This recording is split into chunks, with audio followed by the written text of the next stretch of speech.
recording button on. Cool, thank you.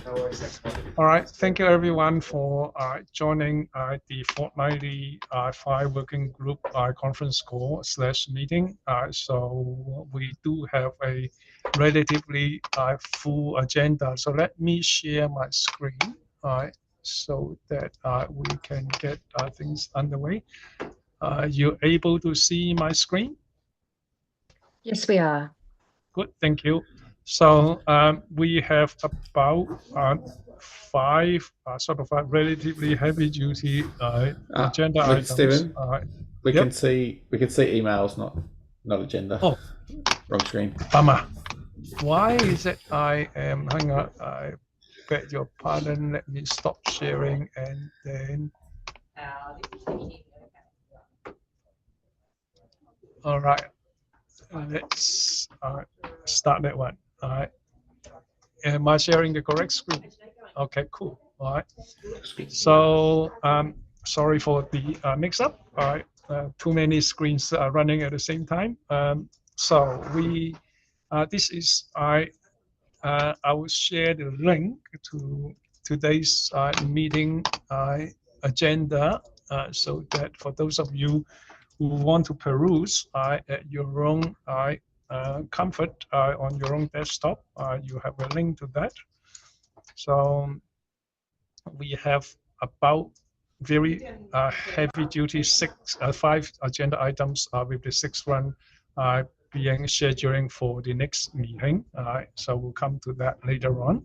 So the first order of the business is approving the meeting minutes of the previous 2 meetings. So if you have access to the link that I sent to you, you will be able to see these 2 link there, which points to the 2 meetings. One we didn't get around to approve because we were still waiting for the meeting minutes. So that is now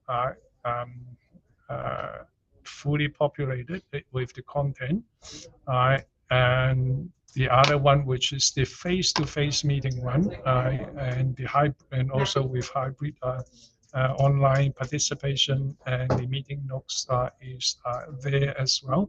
So thank you to Brett, who took the first set of minutes, and Jamie, who took the second set of minutes. I did send out an email a couple of days ago notifying that these 2 meeting minutes are available for review, and pending sort of today's meeting for approval. So I just want to know whether or not anyone at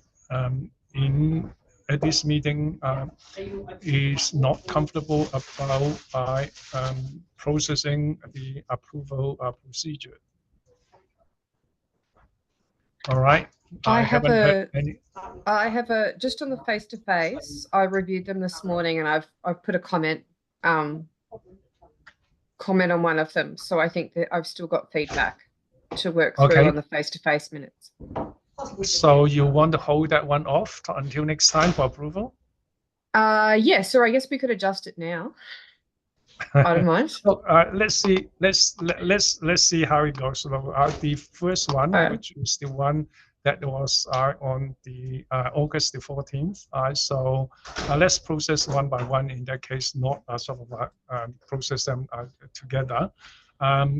Do I have a mover to move the approval of these meeting minutes that we see on the screen on the 24th on August the 14th. And again, I will also check it out in the chat. I will move that, Stephen. Brett. Thank you, Brett. I have a mover. Anyone who wants to second that?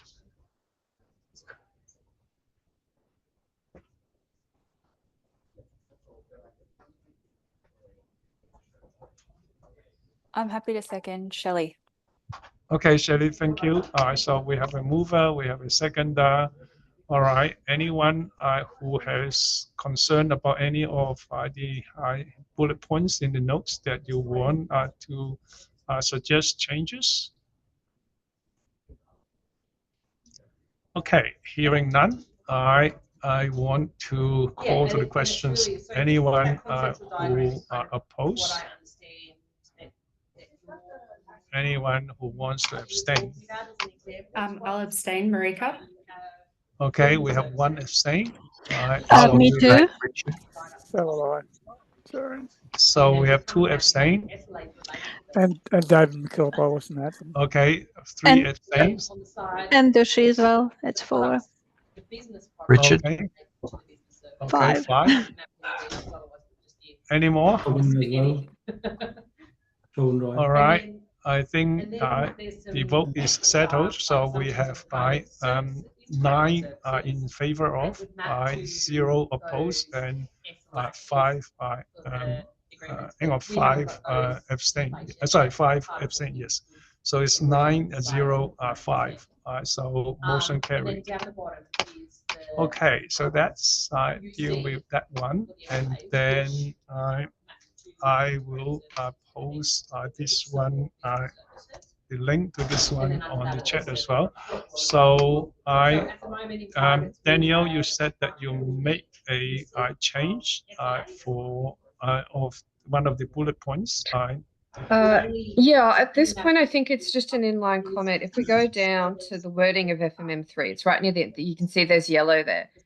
Yes, There's yeah, a statement in our last FHIR Work Group meeting, we went through the proposed wording, and we were on FMM3 when we finished our discussion, or rather when we had to finish the meeting. I don't believe we actually finished FMM3 or that we agreed as is. I think if you click on the yellow, it should pop up the comment. I think we were still having a discussion about whether or not we agree on the wording of whether or not to accept that the FHIR Work Group verifies those conformance resource quality guidelines are met. And I don't think we actually agreed on the wording, so I think we still have to do that. I mean, we did discuss guidelines. We thought sometimes the content is appropriate, some aren't, and that it would be expected that whoever is proffering a sort of evidence that FMM3 would need to provide an assessment against those conformance guidelines to the FHIR Work Group. I think that's what we were discussing when we just ran out of time. Mm-hmm.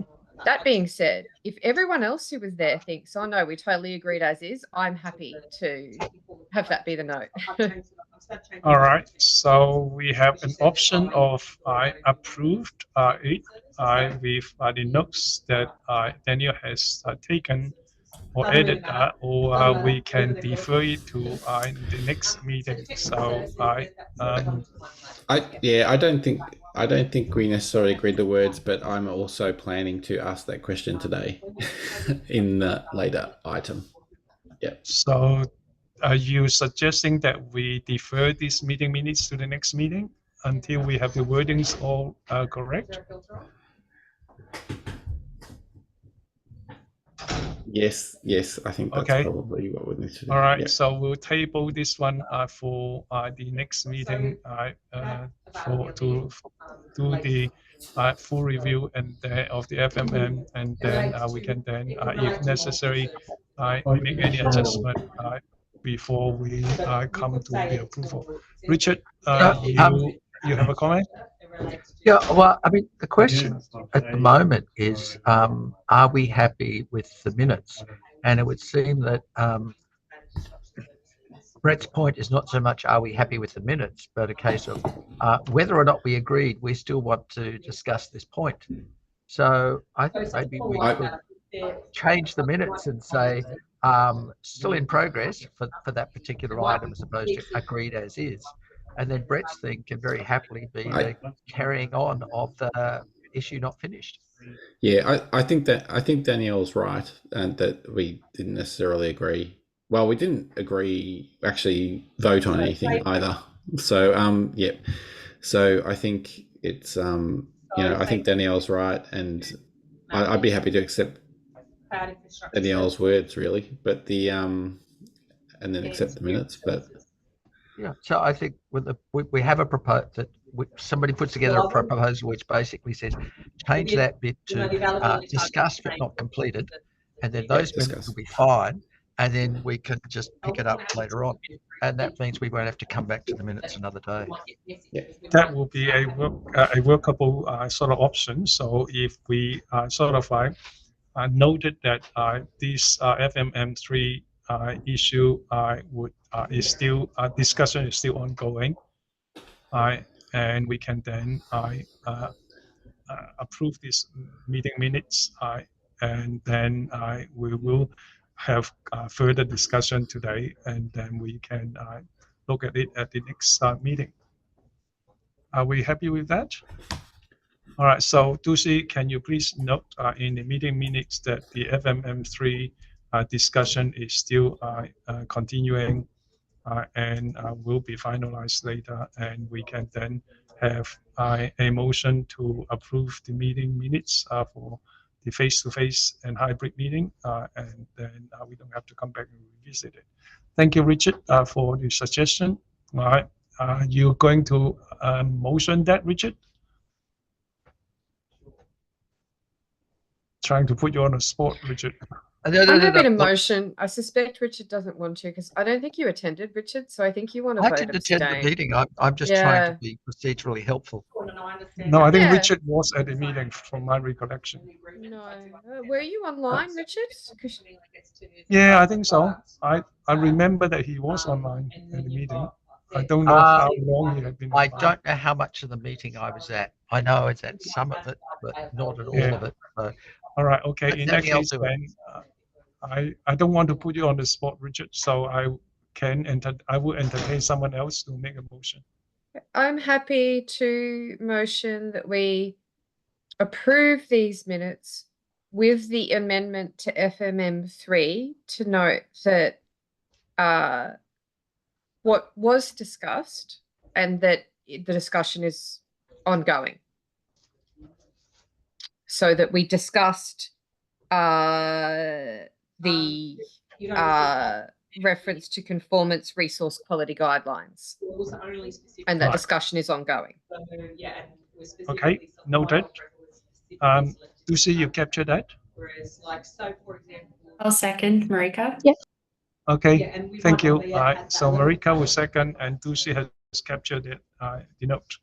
All right, so all good then. So we have a mover, we have a seconder.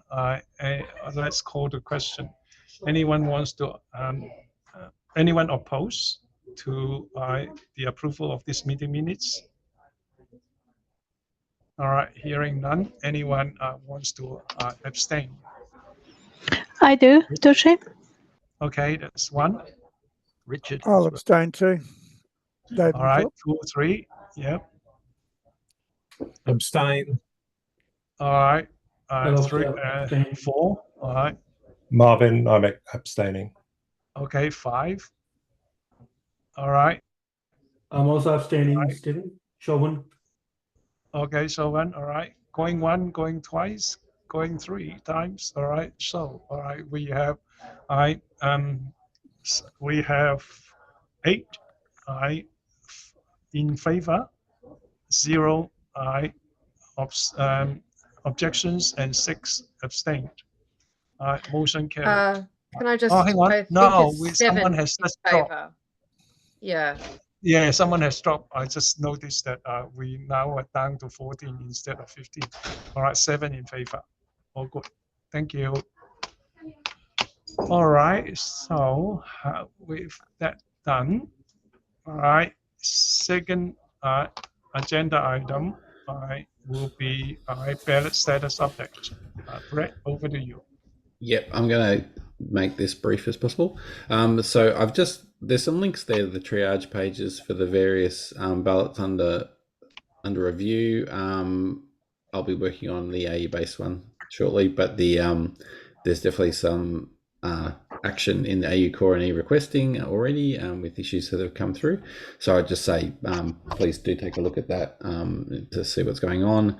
And just to note that the ballot is closing on the 8th of September.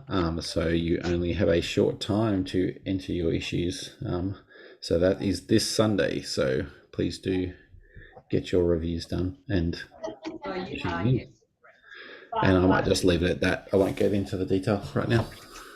Okay, thank you, Brett. Anyone has any questions of Brett regarding the ballot matters?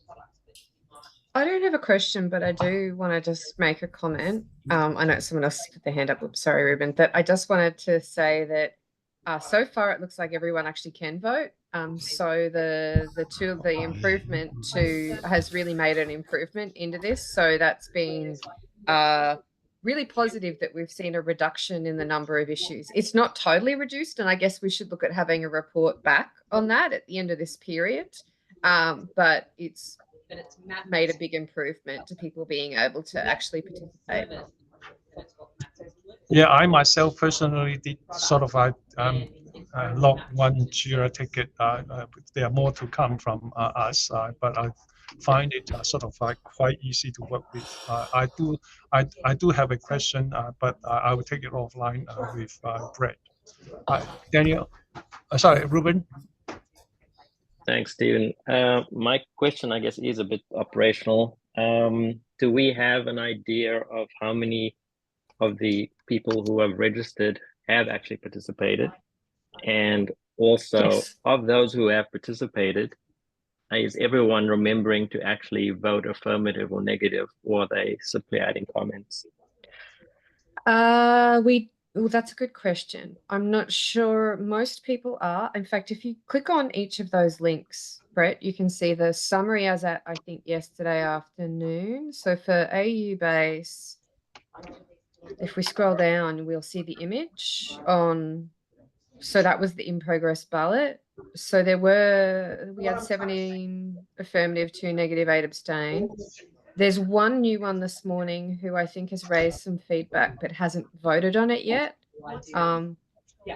I think it hadn't occurred to me, but I think it's maybe a good idea. I'm taking from what you've just said, Ruben, that there should be maybe some follow-up and check on people who've registered, who are putting in comments but haven't assigned a vote. Yeah. How can we do that? Because I guess that has to sit with I can with make that happen. HL7AU to have. Okay, cool. Definitely, Yeah. I can remind people just generally that are in the balloting pool anyway, which I'll send. I'm going to have to send a reminder anyway to vote. But maybe we can advise. Yeah, I think that would be a good idea. Yeah, ideally on Friday, so people see in their inboxes. Yes. No, I think we probably should do it before Friday. Yeah, I'm going to do both. Probably will be a good one. I try to do it today and on Friday. Yeah, my take on this is that a lot of people will just pack up their computer and forget about it after Friday. So if we do want to send out a reminder, probably Thursday would be a good one. Richard, what do I do on the weekend? I wanted to mention that some people at the agency were struggling with how to change a affirmative vote to a negative vote, and so that's a procedural thing that the system still makes it. So, that's a part of the system that still isn't obvious on how to do things. Did they go to any of the how to vote or sessions or? Yeah, I think there was a struggle. There was an attempt to find some things, and somebody was going to go and chase up with Brett, but I can't remember who it was. But I was about to chase up the Brett. I did. So we did work out a way to do it. The point I wanted to bring up in terms of the follow-up is that one of the things to look at is whether people have wound up having the vote they want or whether they've got stuck with a vote they don't want. So it concerns me that someone wants to just vote negative in general and not actually saying that, because we all know that is meant to be, you're meant to identify the specific issues that are of concern that need to be addressed prior to authorizing this to move to the next step. So just a general negative is not a thing. I guess that's a flag. Yeah, that's quite a concern. It wasn't intended to be a general negative. What it had been was there was a general affirmative and the issues weren't yet raised, and then some issues, and then they were starting to raise issues and thinking, but how do we change it from affirmative to negative? Now we've got some important issues. And can I just also ask, do they understand what negative means? Like the Yes, we issues do. still must be addressed in affirmative. Okay, cool. Yes, we do. We do. Yeah, and there's also an issue about linkage, which I will take it offline with Brett. I don't want to, given the extensiveness of the meeting agenda, so I don't want to hold up those things. And I will take it offline with Brett. That's good. All right. Is there any other questions on the ballot processes? All right, if not, then let's move on to the next agenda item. The AUPD project. Unfortunately, Jacob is not able to be here. He has some other commitments, but I had communicated with him about the agency's positions on this project. So the proposed way forward is that given the enhancement were developed for the NSMN initiative, which is now closed, and taking them to ballot would require significant effort that probably is not going to achieve a lot. So the agency is okay for the project to be closed if this is the intention of the work group, and we'll communicate to the work group about future plans later on.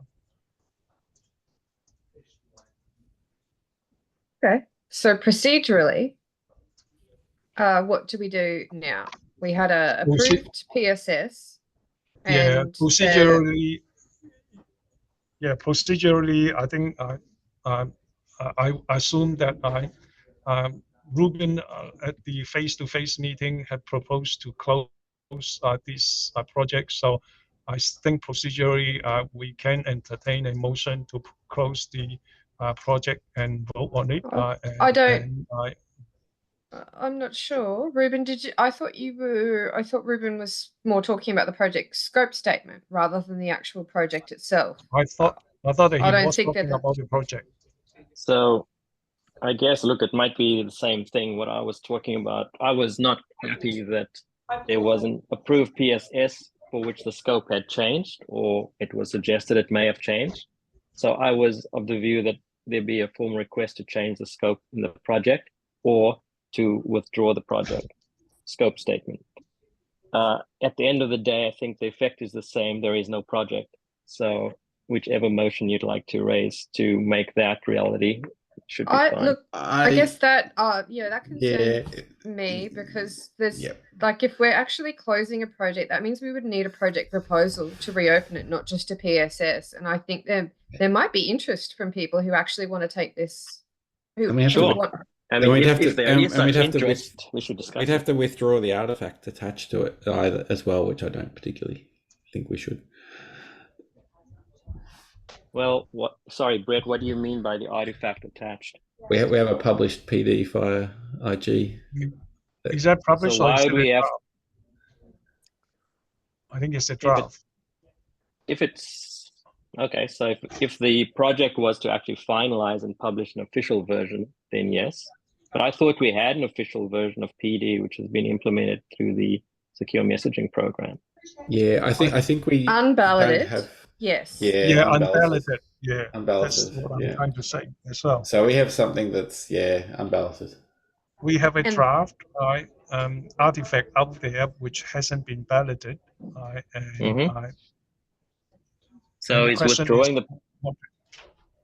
the project withdraws PD, like HL7AU PD, not just the specific release that was being enhanced. Yeah, and so that's So I would. Sorry, are you saying, Brett, that if we withdrew this project or PSS, that we need to make this unballoted version of PD unavailable? No, I think we should withdraw the PSS because that release will never happen.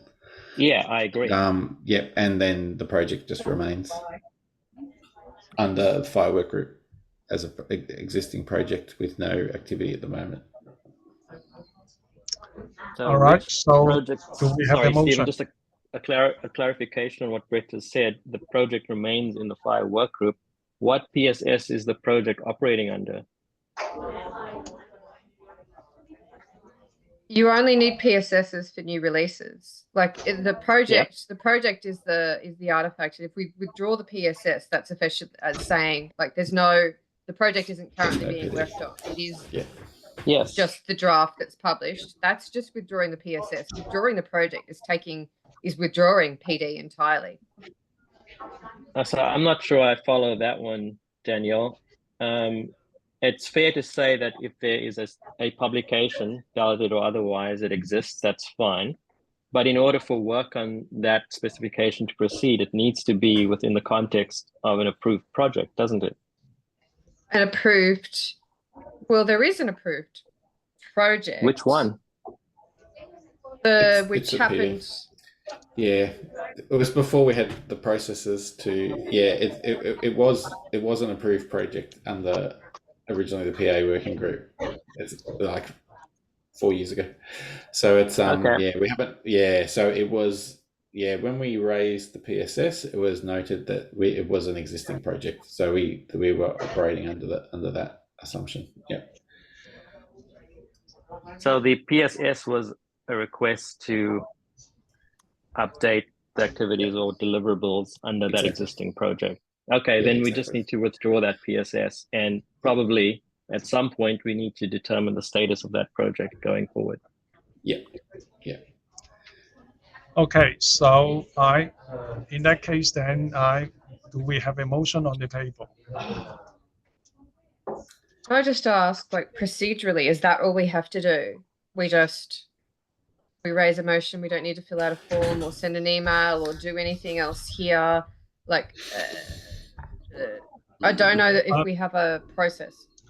I mean, based on the international experiences, when we withdraw a project or project scope statement, we just notify the PMO and say that, look, this is withdrawn, and that's it. So really, that's cool. Well, I haven't heard anything else. Ruben, correct me if I'm wrong. So for patient care, what we did is we notify the work group vote on it, and we notify PMO, and that's it. All right. So I think so I was looking at. Yeah, sorry, I was going to put a link in the chat because I was looking at the project things because I had to fill out one for patient summary that they have like a withdrawal thing, but I think that's for whole project, not PSS. Yeah, but we're not withdrawing the project, though. Yeah, that's what I guess what I was saying. So so in terms of PSS, okay, I'm just wrapping my head around it. That we just need to make a motion here, and then I guess someone then has to send the email, the projects at hl7.com.au, so that that can be affected in the project registry and the board can be notified. If we are not withdrawing the project, then the project remains on the project registry. But the project registry has approved PSS on it. So we have to change the status on that. Yep. Yeah.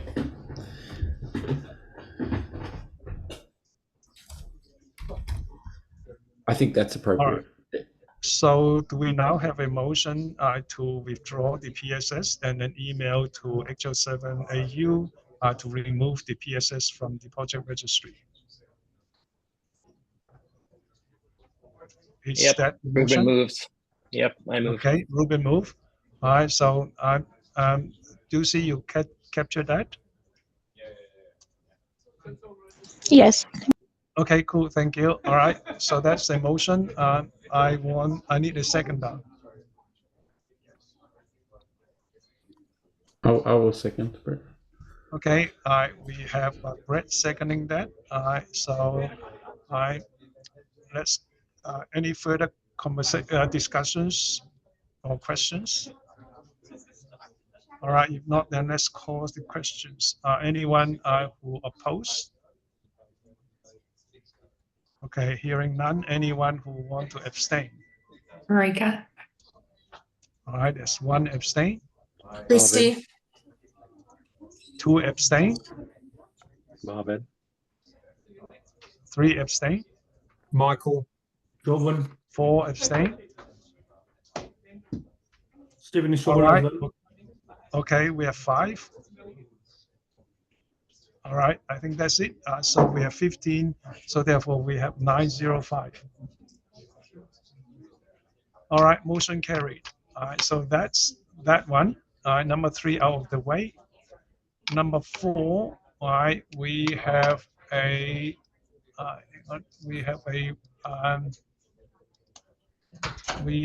proposal, PSS, for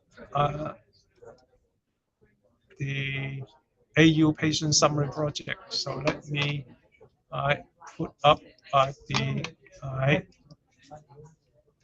conference page here, and then put a link to the chat so that you can peruse it at your own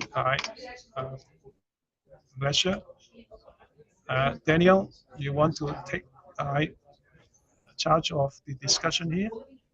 Yeah, sure. So project proposal for AU patient summary FHIR. So that would be a new project.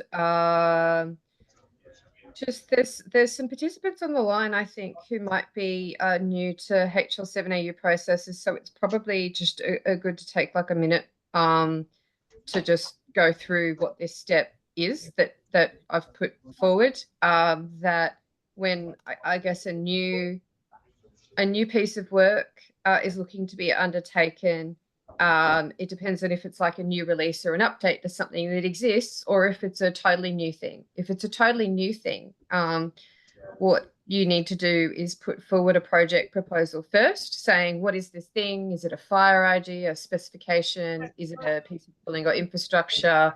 And fill out the template for that.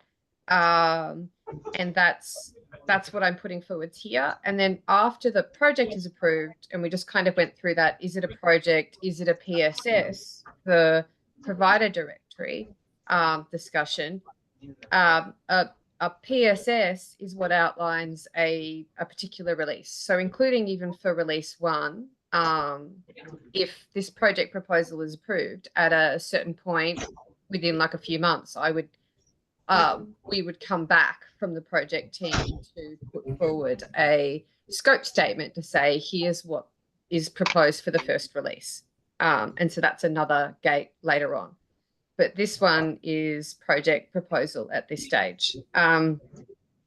So the project proposal is for a patient summary FHIR implementation guide. And this has been, I suppose, vaguely forecast for a while from Sparked. I think the webinar from Department of Health people and some of the meetings under Sparked have announced that part of the new work coming in the Sparked program is around a patient summary, reason for encounter and chronic disease management. This was back in, I think, maybe May. And out of that includes updates to AUCDI work and also a new FHIR implementation guide, a patient summary one. So we've proposed here that the purpose of the project, which is basically to develop and maintain a patient summary, an Australian patient summary FHIR, and other guides as determined by need.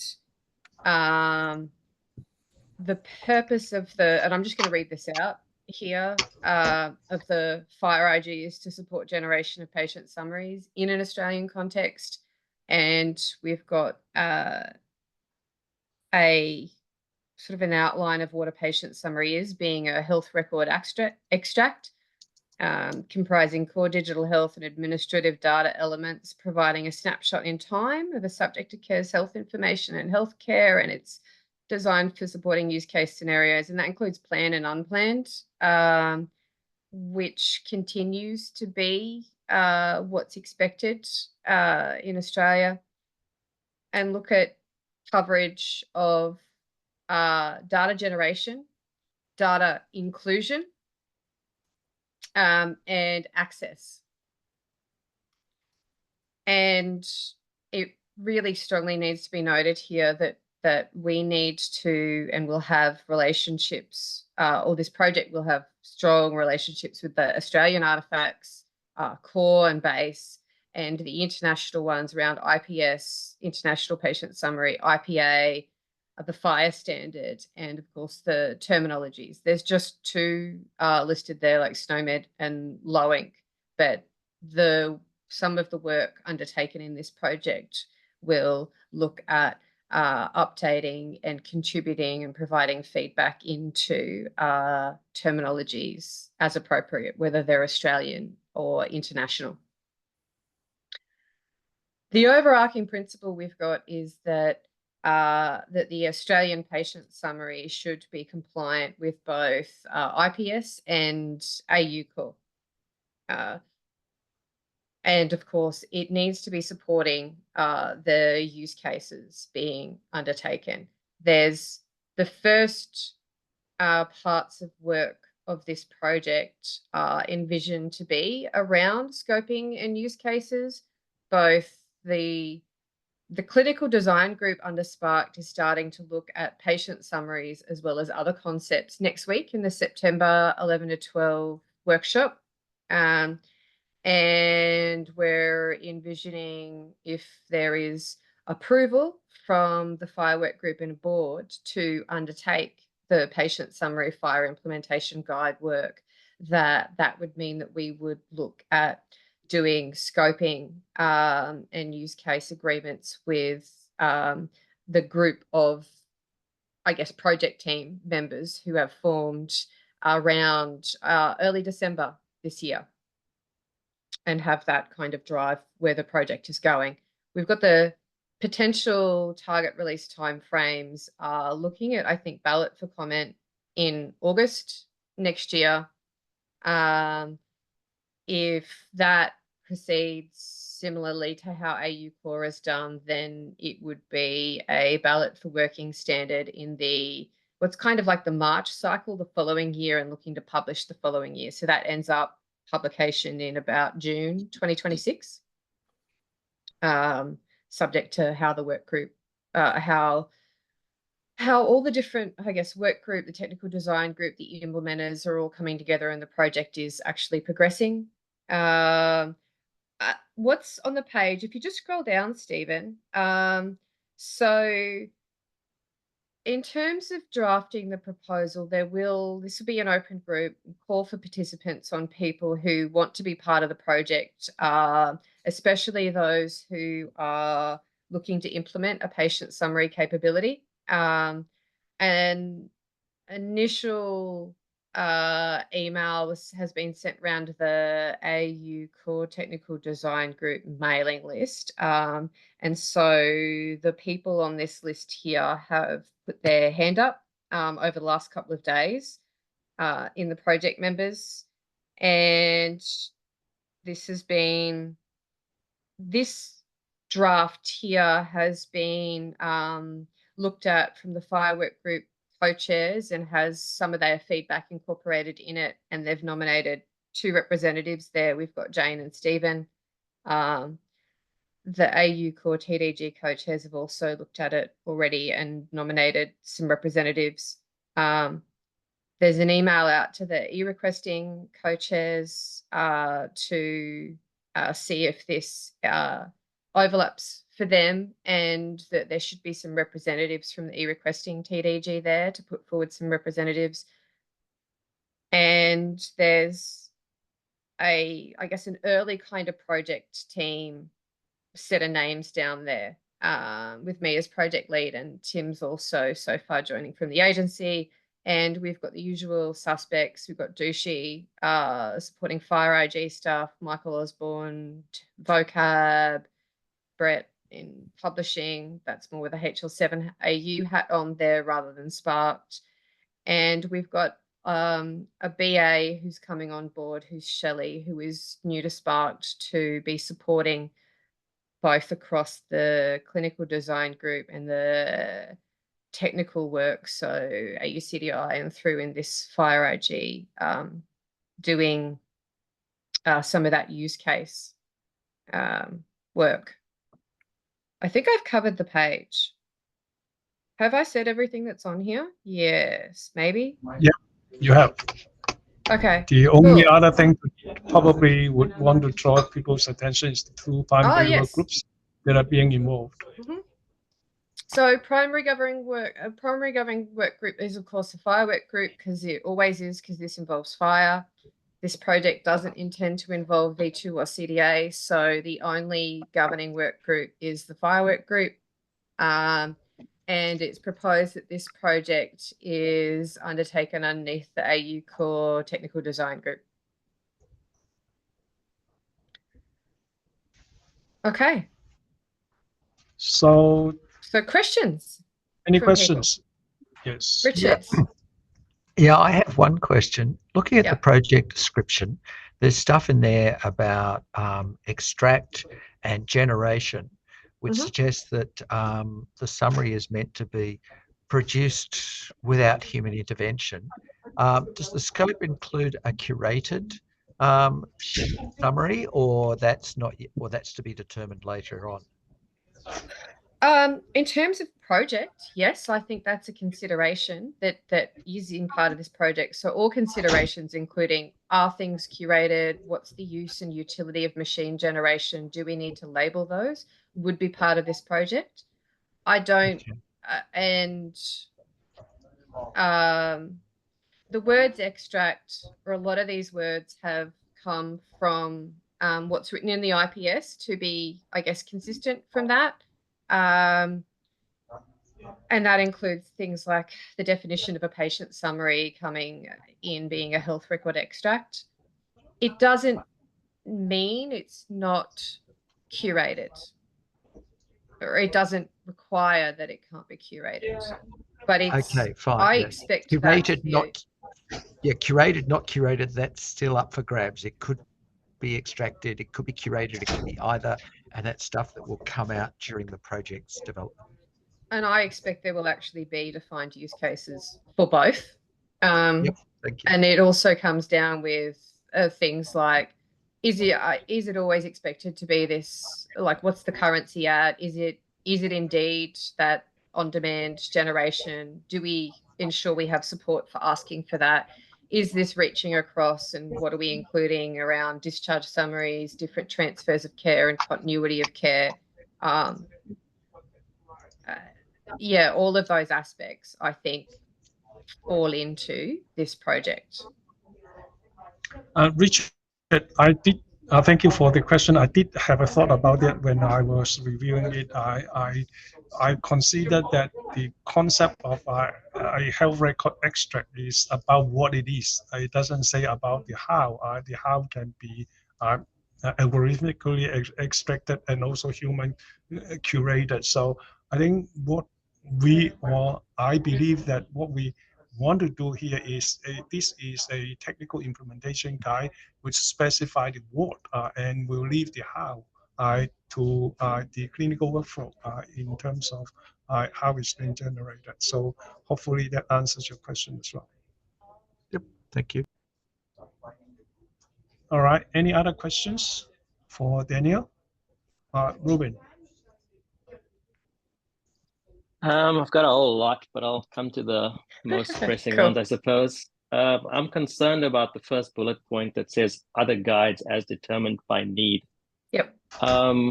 What potential other guides could there possibly be, and who decides the need? I think that would have to be a PSS, or if it's a brand new guide, I think it would have to be potentially a new project proposal, probably. We had some similar wording in the e-requesting project proposal that I thought was, I guess, appropriate in the very beginning to flag around a project that we don't know exactly what this looks like. And while I suspect that we will just stay with patient summary, I mean, I'm happy to amend that first bullet point to be develop and maintain an AU patient summary FHIR implementation guide. And I would appreciate that because it's clearer. All right. Let's take that note. Can we capture that in the minutes, Dushi, as one of the pieces of feedback? No worries, Cap. Cool. And I'll also edit while I'm here. That makes things easier. Yep. If you want to edit that, then I can refresh and then we can have a look. All right. I wasn't even on the page. That was silly of me. Okay. And other feedback, Ruben? Yeah. So look, I'm really keen. Obviously, I'm very excited about this. I think it was inevitable that we would do this, but I'm also equally keen that we do this correctly. I'd like to avoid a situation like we had with e-requesting, where because we didn't have architecture and solid business requirements for where this IG is actually going to fit in delivering on its objective, I'm keen to understand where and when that's coming from.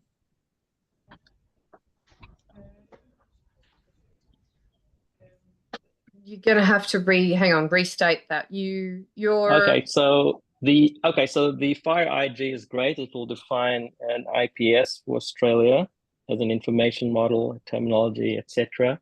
What I'd like to know is how is that intended to be adopted in the Australian context?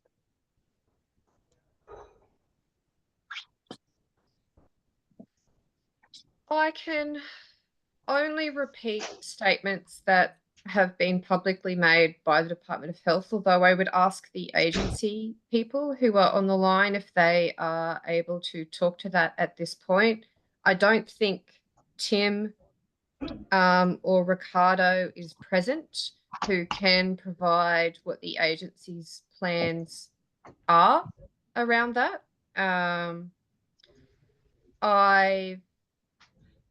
The FHIR IG piece of work is within some broader national Australian implementation program around FHIR, and some of that I think is coming from the AFCC. I know we have members on the line, so they might or might not be able to comment on that. The Department of Health and Aged Care and the agency have signalled that there is an implementation overall program that it will be looked at in relation to patient summary. But I don't believe, unlike e-requesting,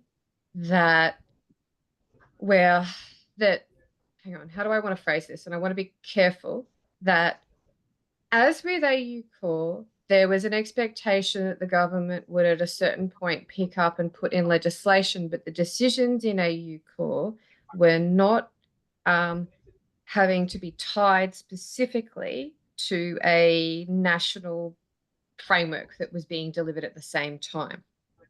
I also believe that is the case for patient summary, that we are this project is different in some respects to e-requesting, that doesn't have a set of prerequisites coming from the government in order to complete a patient summary FHIR implementation guide for the national perspective.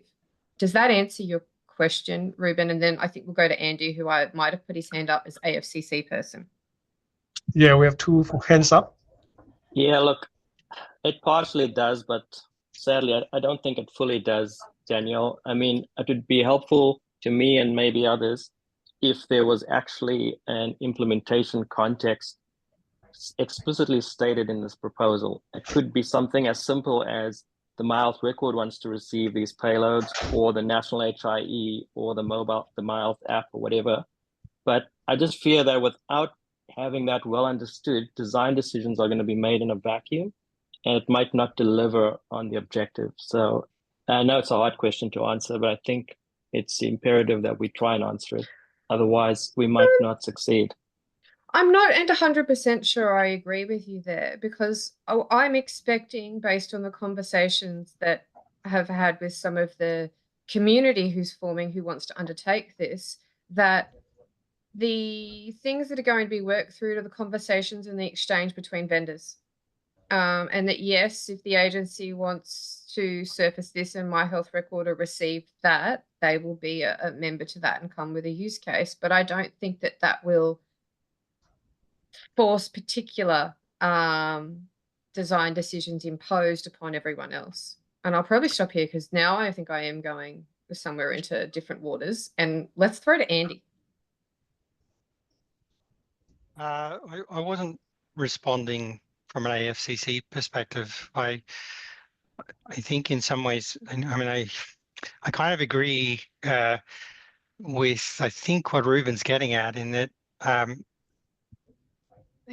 it seems that the need and its reality is a bit undercooked at present. I fear, and I'm a bit confused about why, and I came across, Danielle, when you talked about AU Core. Now I'm not quite sure, when we talk about AU Core, what we're actually talking about, whether we're talking about AU Core, the collective, AU Core, the technical design group, or AU Core, the implementation guide. And I wonder, in putting patient summary up under AU Core TDG, it would make more sense to me that it was actually an independent piece of work that needs done. And I think anytime we marry it to AU Core, then it kind of says that, well, IPS is part of AU Core, but requesting is not part of AU Core.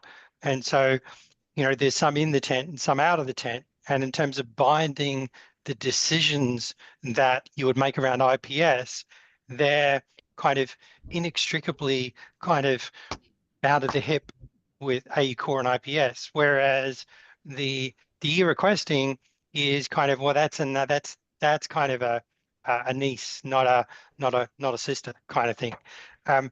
So I have that concern about its positioning.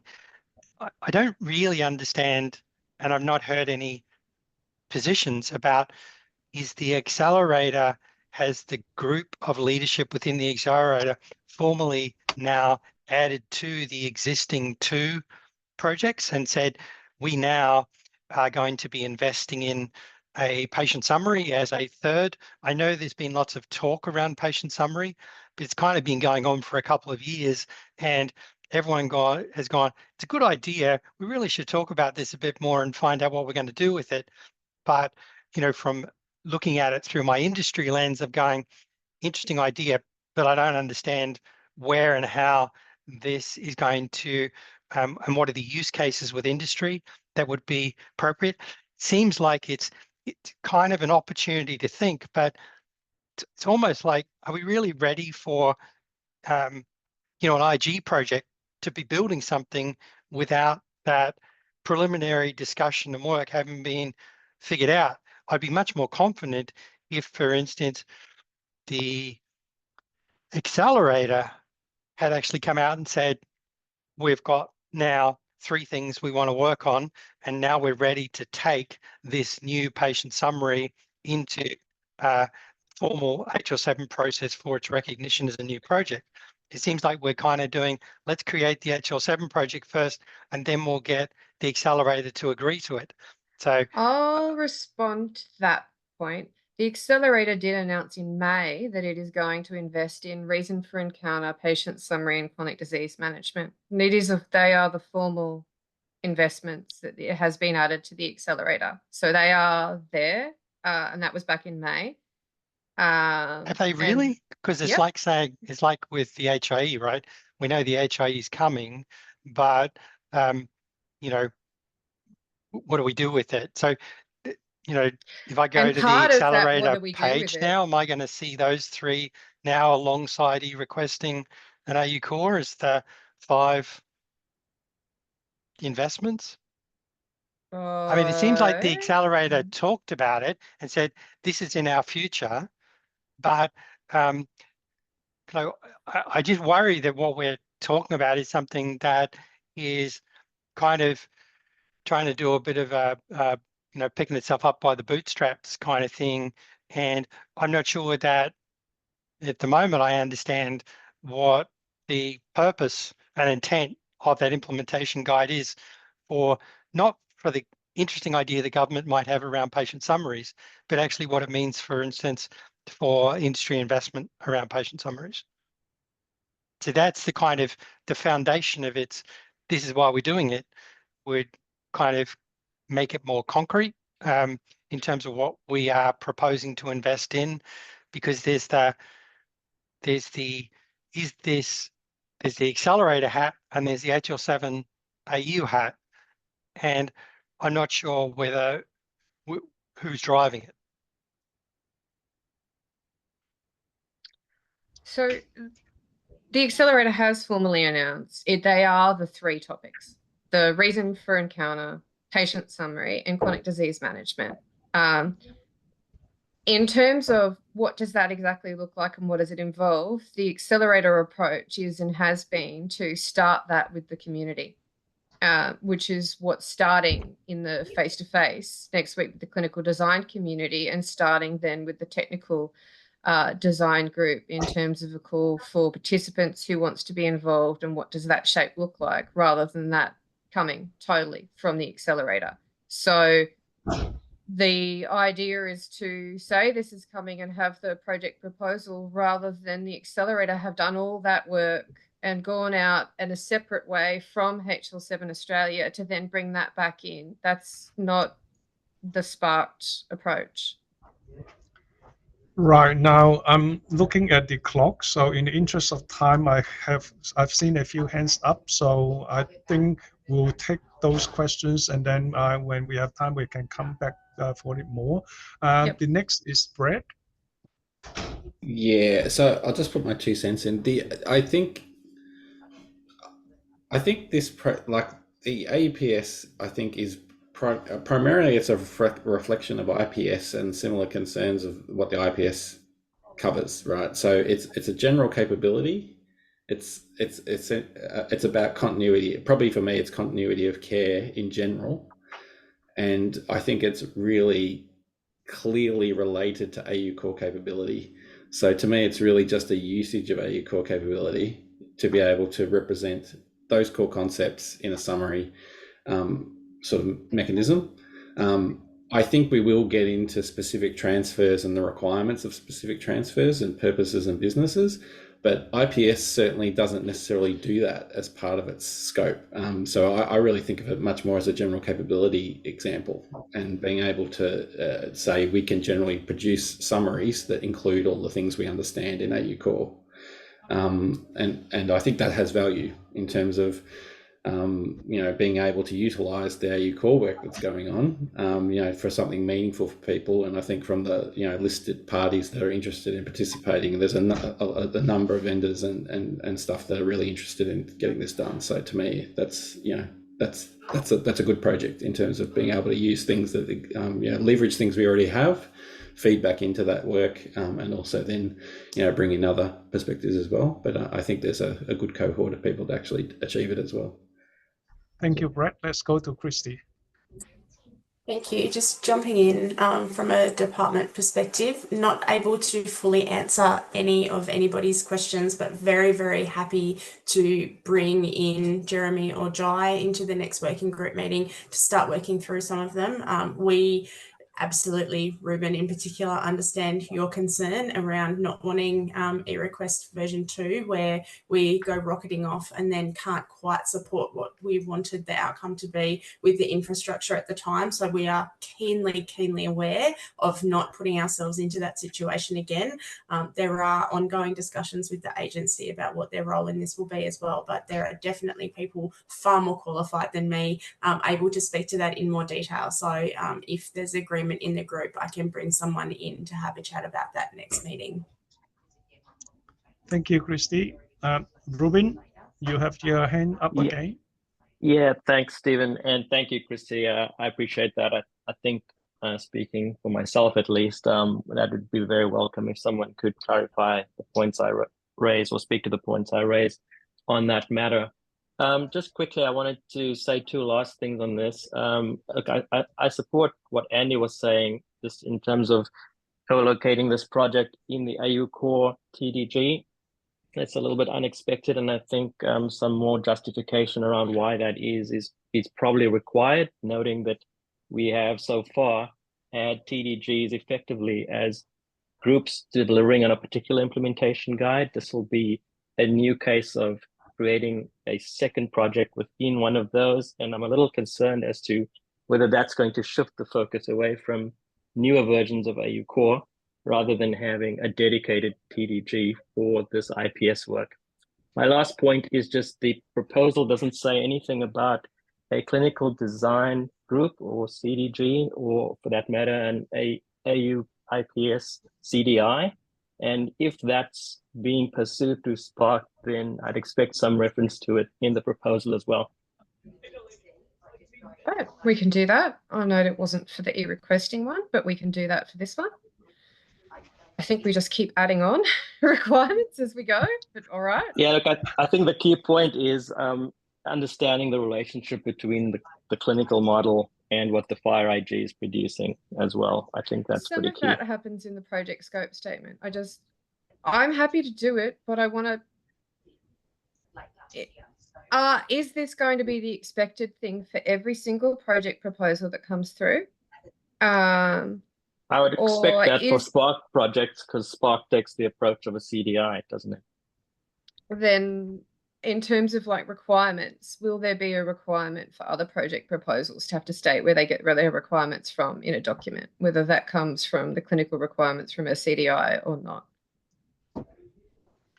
Well, I would expect a statement on requirements, absolutely, for any proposal. I mean, or PSS. it comes in PSS always. That content has to be in there. And to even start the work, which is what the project proposal is saying, is we want to do a project and we want to do these things, some of which we're starting to pack in the solution into it. And I'm a bit hesitant for that. I'm a bit hesitant to putting the answers to things into we would like to undertake a project that looks at these things. I guess it's fair to say, as Ruben kind of alludes to, is that this is not accelerator projects are not normal HL7 AU projects. So I'd probably say that applying the same rules to all projects is yes in theory, but in particular, like the foundation for this and where it's actually sitting in terms of how it's going to be delivered and what its focus of value is pretty important, I think, from an HL7 perspective, to understand what we're actually agreeing to, given this is not, as I say, this is not like other things that we kind of do. Okay, I'm happy to take that under advisement. Documents? Does this need two foundation documents? The broad project one and then the PSS document. And maybe some of the stuff that's coming up is stuff that belongs in that PSS. Yeah, there will be a PSS document, Richard, to follow. So maybe some of these issues are things that belong in the document that we haven't got to yet. Yeah, Yes. I don't Yeah, I don't That understand. would be put forwards after Yeah. we form the community and start going, So- how are we doing this and what exactly are we working on? I don't understand why this is essentially a localization of IPS as a Yeah. Australian project. This is a and there's willing parties, yeah, willing to do that. And I yeah, don't understand what the difficulty is. Yeah. I agree with you, Brett. In the interest of time, I just want to say a couple of things, just before we wrap up this discussion. So, I'm speaking based on my previous experience of having attended the Dallas work group meeting, which I had the opportunity to have very many intensive conversation with the Brazilian delegates and also the Canadian delegates. They work on producing a national implementation guide of patient summary based on the IPS. I think what they have indicated to me is that they have realized a lot of benefit from this kind of activities, where Brazilian actually had gone through the implementation of their implementation guide of Brazilian patient summary based on IPS. And they have demonstrated a significant value in supporting planned and unplanned care and the continuity care and transition of care of patient when the patient moved around the healthcare system, so between and or among healthcare providers. So I just want to echo on what Brett has said earlier. There is a significant value in a project in its own, how the project is being scoped and where the project sits. Should it sit under the AU core, TDG, or anything else? I think we can discuss it and settle that. But I think what I would like to emphasize is that from the international experiences that I am aware of, I can say that they have told me categorically there were significant benefits they have realized from a project like this. So with that, I think we are actually only have 20 minutes left, and I believe that we will have more conversation on this project going forward. And let's move on to the rest of the meeting agenda item, and we'll come back to revisit the topic in future, without any doubt. So Could Brett, I just ask? Could I just ask? What's the plan now for this material? Are we going to just leave it open for discussion till next time, or what's the next step for this? So I think we should. I think I think a number of the nature of the concerns are about understanding content rather than the project proposal document itself. I think it would be good if we undertook. Christy had that question. We get the. Hang on, Christy had that question. No, it was Christy. Christy suggested that we could bring back to answer some of those questions that are on what the wider points of view are from Department of Health and Aged Care, and also bring in from the agency to provide some information on that context. In terms of the project proposal itself, I will also add in to address Ruben's feedback on identifying that there will be a relationship, or is expected to be, to the AU CDI. And then I guess I'll leave on, I'm happy for feedback. Ruben? Sorry, Danielle, just my comment about CDI was actually whether there'll be an IPS CDI, or whether I don't expect there to be, but that will be worked out through the project. Okay. So any statement Yep. now is purely speculative. I can add we possibly think that in some way, maybe by the time I could do the PSS, which is where the dependencies live, that will be there for agreement. But in a project proposal, that's part of what we're going to work through in the project. And I'll, I guess, leave with the note that the only thing we're agreeing to is let's work on a FHIR IG.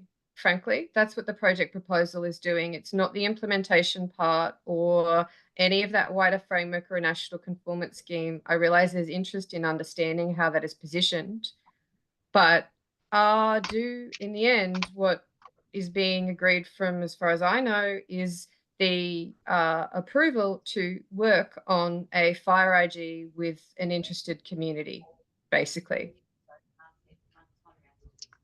And I expect we will have more conversation next week on the 2 days workshop, and then that will inform us how to go forward with this project proposal and PSS as well.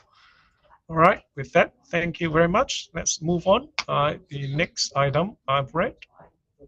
We have less than 50 minutes. Well, we have around 50 minutes for that. Well, let's do it. Okay, so this is revisiting our discussions which we had at the hybrid meeting last time around the FHIR maturity model language and content.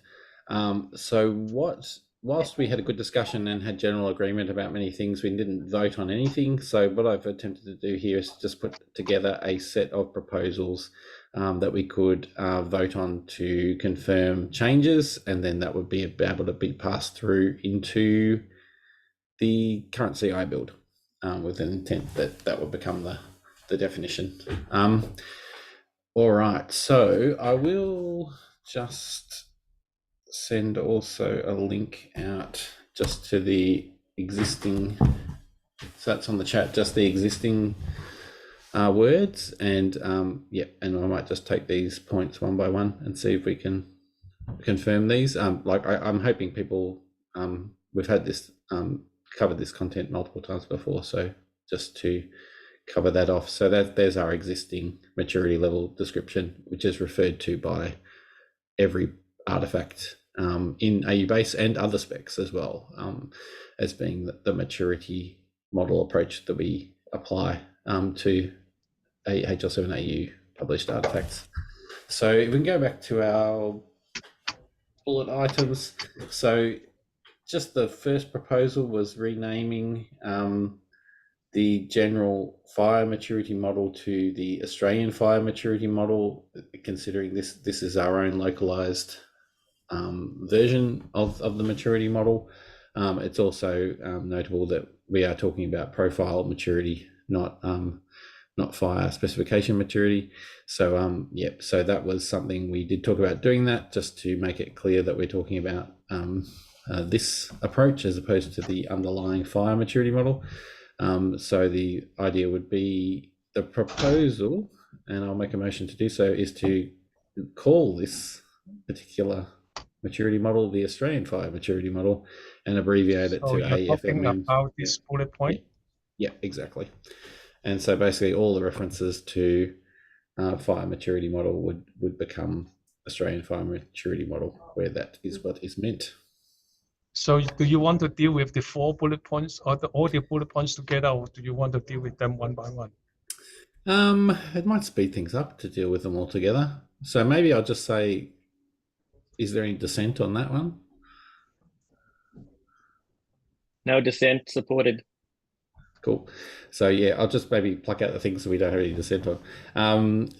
So draft 0. So we did discuss the draft 0 level. So that is listed currently as draft 0 in the current content. We do have a tendency to keep referring to it as FMM 0 as well. So I was, this one might need some discussion. So the question is, do we want to list it as draft 0 and AFMM 0, or just AFMM 0? That's probably more of a question. I think since it is often referred to interchangeably, and more often as FMM 0, I think it would be helpful to actually use that terminology, but I'll take advice on that one. Is there a preference on which one? What are the choices, Brett? Well, at the moment, it's just listed as draft 0. Yeah. We just listed as draft. It's listed as draft 0, and that's what it is listed as in the FHIR maturity model as well. but often people refer to it as FMM0. So the question is, do we list both of those ideas, or just FMM0, or just draft 0, and keep it the same?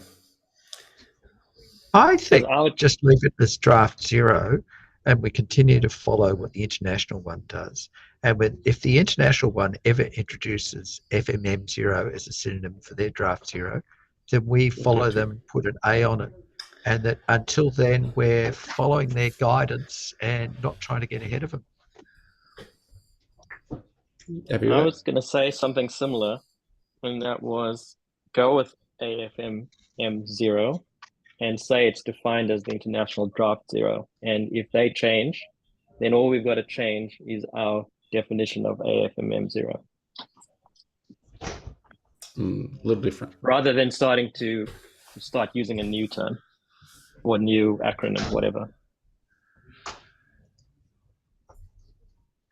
All right, Brett, do you have a preference? Well,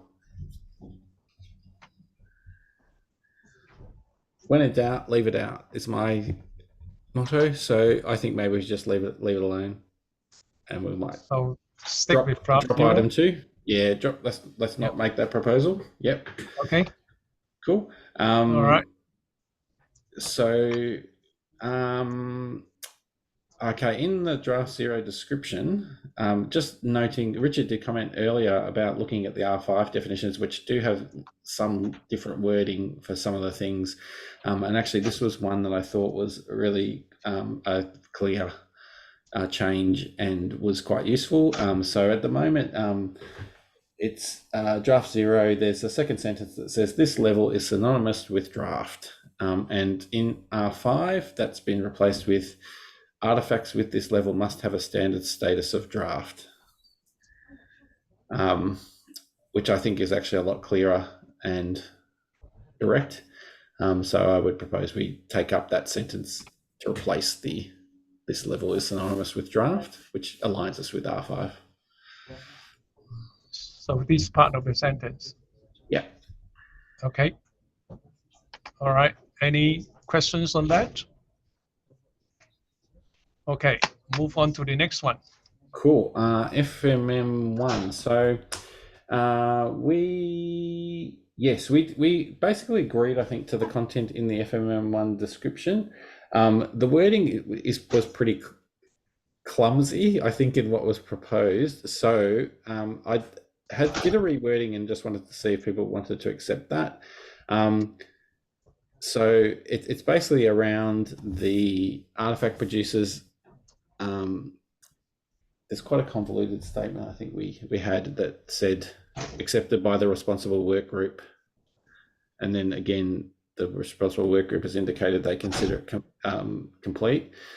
So the wording got changed slightly to the artifact producers only accepted warnings or errors, which replaces what was originally no warnings or errors accepted by the responsible work group. So there's an implication that they're accepted by the responsible work group. I think this is a slightly better wording, which is actually more aligned with the original words, which are the artifact produces no warnings during the build process, and the responsible work group has indicated. We added no warnings or errors that are not accepted by the work group, which was quite a complicated sentence, I think. So so this is basically just rewording it as producers only accepted warnings or errors during the build process, which implies they're accepted, and the responsible work group indicates they have considered the artifact complete. Yeah. All right. Any questions on this one for Brett? All right. Hearing none, then the next one, Brett. Yep. The next one, FMM2, would be covering okay, these words were, I think, completely agreed last time, so this is just confirming the words that were presented last time are the words we're going to accept. So I have nothing to add to that one other than those are the ones we did discuss at the hybrid that seem to have generally acceptable responses. All right. Cool. So next one. Yep, and then we're into FMM3, which was Danielle's point before in the minutes. So I think there's a question, there's a word in the original version, as per the FHIR maturity model. There's the words they have are the artifact has been verified by the work group as meeting the conformance reporting quality guidelines. So which we have either used responsible work group if it's the party that's producing the content, or we've identified the FHIR Work Group as the entity. So I think we just have to confirm who is verifying the conformance and resource quality guidelines. I've set aside the actual implementation of that because I think we need to review the conformance resource and quality guidelines in detail as to how we apply those. But I think the idea here was we would basically put that in the responsibility of a group. So I think we did talk about making it the FHIR Work Group verifying that work. So it's either going to be identified as the responsible work group or the FHIR Work Group, I think, or maybe both if we want to do make both of them verify it. So I think that one needs a decision really as to which way to go. So you're proposing that verified by the FHIR Work Group by verified by the work group / FHIR Work Group. Is that what you're proposing? Or replacing the work group with FHIR Work Group? I think there is a case to just make it a verification responsibility for the FHIR Work Group, because we do have to accept it anyway. Okay. So it's So you're proposing replacing the generic work group with the wording of FHIR Work Group. Yes. Okay. Anyone has any concern or questions for Brett? Okay, we want to use these for a range of HL7 Australia artifacts. Who do we want to do the review for, say, stuff that goes in the referral one? Or who do we want to do it for the stuff that's going to go into the IPS one? And I think we want this to be able to be used across the range of HL7 Australia pieces of work. That is fair. I think those criteria are very much quality and technical criteria,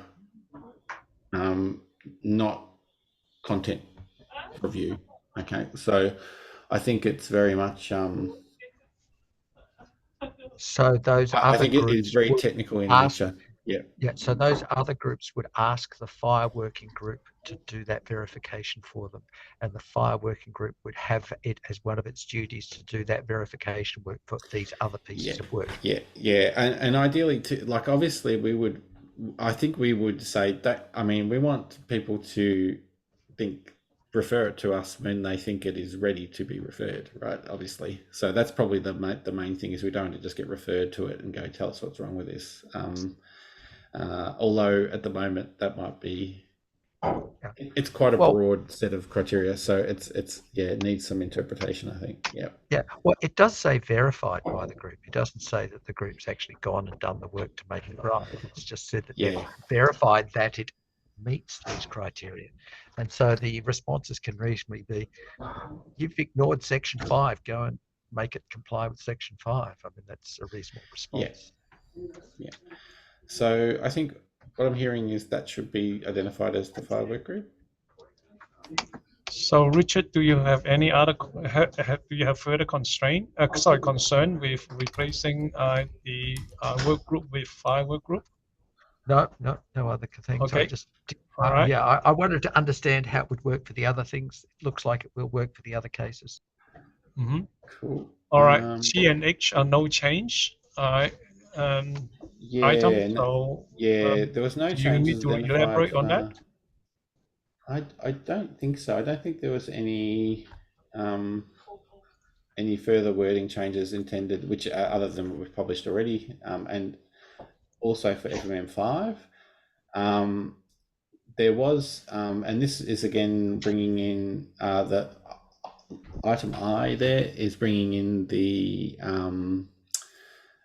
there's actually for the normative definition in R4 it's quite a brief normative. The artifact is now considered stable. In R5 they introduced some more content in there, which I think is actually quite helpful. So that statement there is it's pretty much those words with the actually I think it is exactly those words as in the R5 specification, which it basically says that the responsible work group and the FHIR work group, if that's the change, agree that material is ready to lock down according to interchange rules, right? So that's essentially an agreement that the material is now normative. And so I think actually in the original,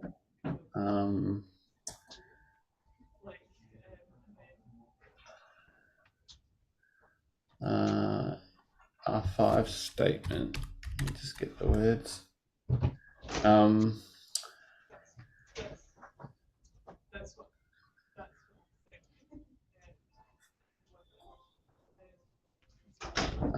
Yeah, see in the original it says the responsible work group and the FHIR management group. So we've basically just replaced the FHIR management group with the FHIR work group as our entity, and then other than that it's the same. So yeah, so that would be essentially taking up the R5 definition and words of normative and presenting it as that's the only difference. Yeah, that's the only difference. Yep. All right. So, yep. I think in the interest of time, we are really at the top of the hour already. We are sort of I just think that we should wrap it up, given that we have the history from Brett and the proposal from Brett. I don't want us to come back at the next time to process that. So are we happy to entertain a motion? Oh, sorry, Richard, you have another question? Yeah, just one question about the FMM3. At the end it says resulting in at least one substantive change.